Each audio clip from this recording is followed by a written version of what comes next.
The inhabitants of the sky. That means Ahlus Sama, the people of the sky. Those are the angels. But some brothers said, don't call them people. But I'm not convinced that doesn't work.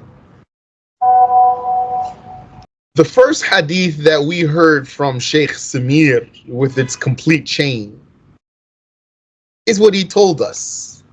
That he asked Sheikh Abdullah, did your Sheikh Muhammad Siraj al-Jabarti tell you this hadith and it was the first hadith you heard from him? He said yes.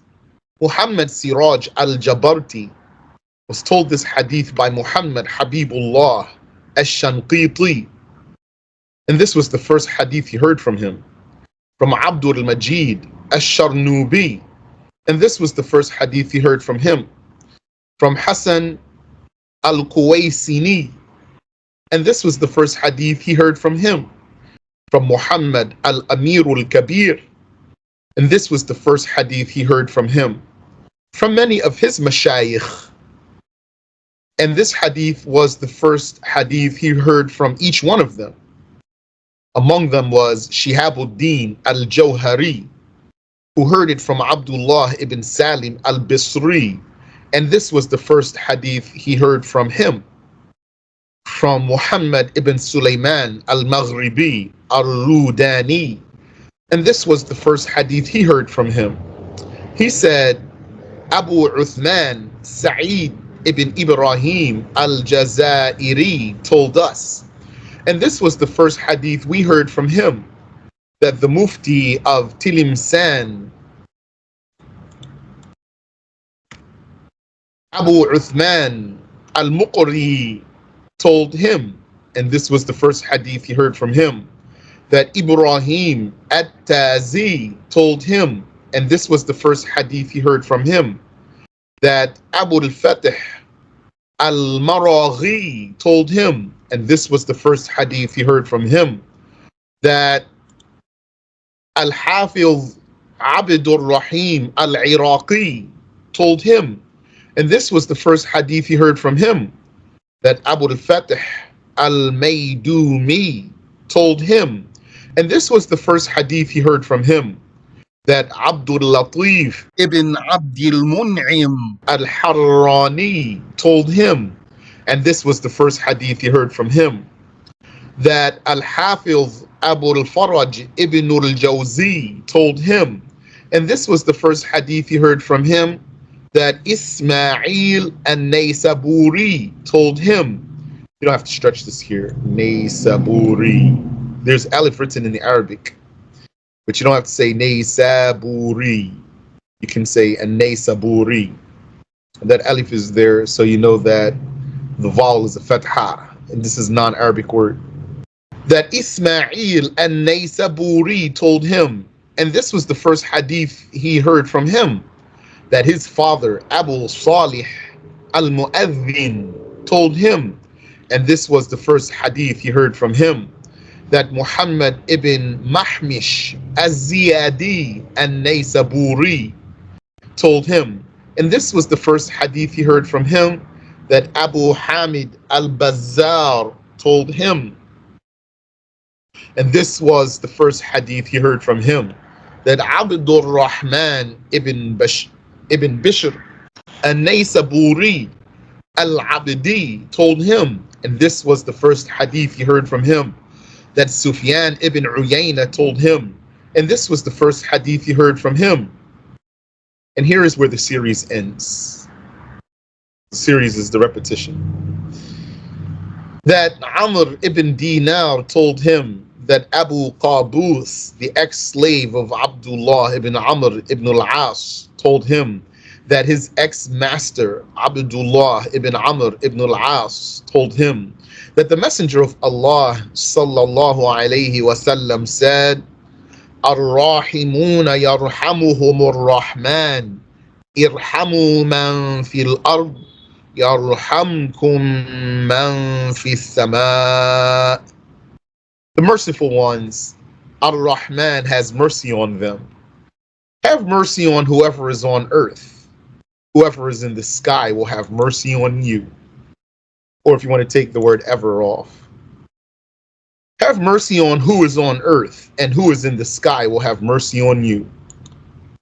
This word who or whoever, it can be singular or plural. Just like the Arabic, men can be singular or plural. This hadith is very famous, narrated by several hafiz like Al-Hakim and Al-Mustadrak and others. So, I took the opportunity to insert this chain into this book, though it's not necessary, but I wanted a continuous chain back to the Prophet sallallahu alaihi wasallam in this book, for what I perceive to be something that gives it some additional status. The existence, the presence of this chain in the book, from myself back to the Prophet alaihi salatu wassalam. I'm not a hadith scholar, obviously, but still. Some misunderstood this hadith, and others like it, and other hadiths like this hadith. Like the slave girl hadith. This one is like this hadith because it mentions as-sama, or fi sama. Slave girl hadith mentions fi sama. It has alternative interpretation. This hadith mentions men fi sama, and there are other hadiths like that too. So some misunderstand this hadith, and other hadiths like it. And like that one and the others, this one has a clarifying version. Like the hadith of the slave girl has clarifying versions. And the other hadiths that people misunderstand, like this one, have clarifying versions. And the hadith of nuzul, of descent, also has clarifying versions. This one has a clarifying version, narrated by Hafiz al-Iraqi in his Amali. This one has a clarifying version narrated by Hafiz al-Iraqi in his Amali, his hadith dictation sessions. Here, there's a Y in parentheses here because you can say Amali without doubling the ya. Then there's just a single ya, Amali. Or you can double the ya, put a shadda, and you could say Amali. His hadith dictation sessions. In the 86th session, with his own chain of narrators, passing through Az-Za'farani back to the Prophet sallallahu alaihi wasallam with the terms Yarhamkum Ahlus Sama, the people of the sky will be merciful to you. That's the angels. So once I had a discussion with a brother, he didn't accept, some of the brothers, they don't accept here the translation people here when it refers to the angels. I told him it's not going to be just for humans though. And then I gave him an example. I said, take for example, that story, The Lord of the Rings. So they say they have humans and dwarves and elves and et cetera, et cetera. So all of those are people. So they basically said, those are the Saliqis in English. It's basically saying, don't use this as an example. But there's a lot of examples for that too, not just this. But anyway, I'm not convinced that it doesn't work personally. So this is explicit mentioning of the angels. This is why Hafiz al-Iraqi himself, after narrating the hadith, said, and from this narration of the hadith, we deduce that the term man fi sama in the Quran and in other narrations of hadiths refers to the angels and not to Allah.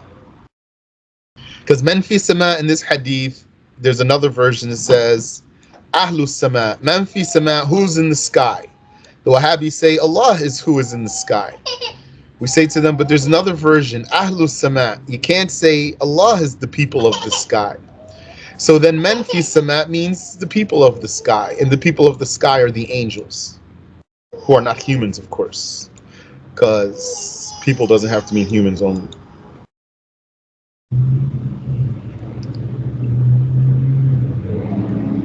And so Al-Iraqi said, and likewise in other spots in the Quran and in other hadiths, man fi sama refers to the angels and not to Allah.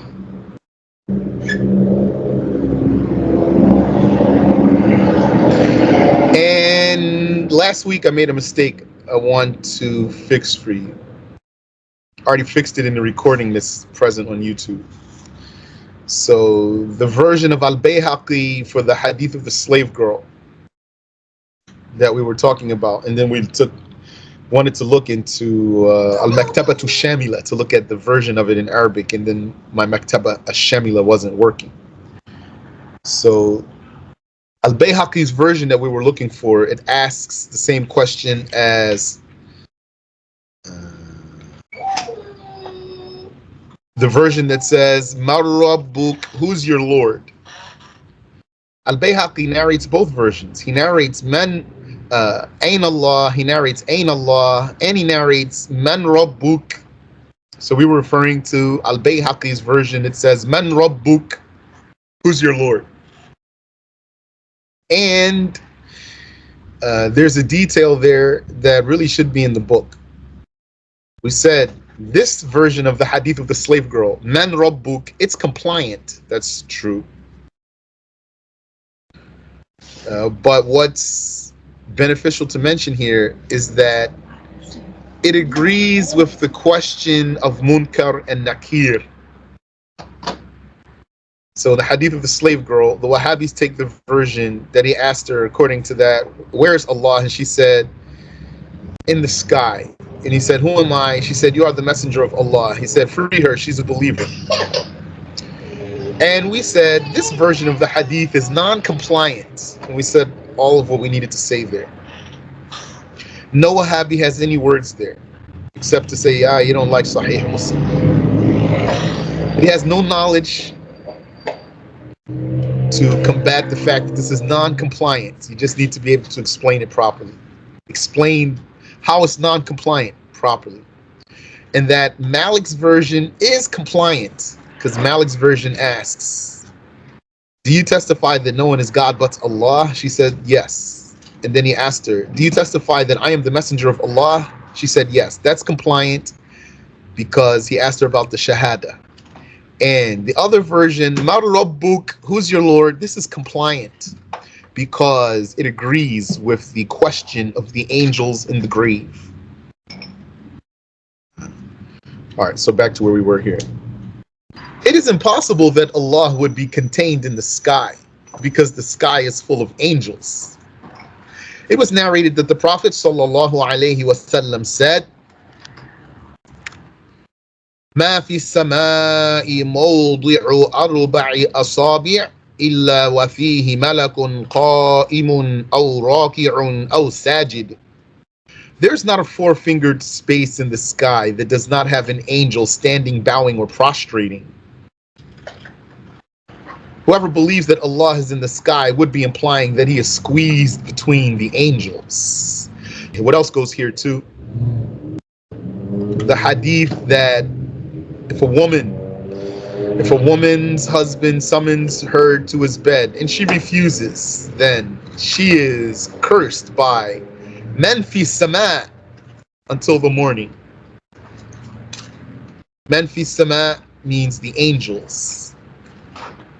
And there's supporting versions for this. Wa subhanallahi wa bihamdi.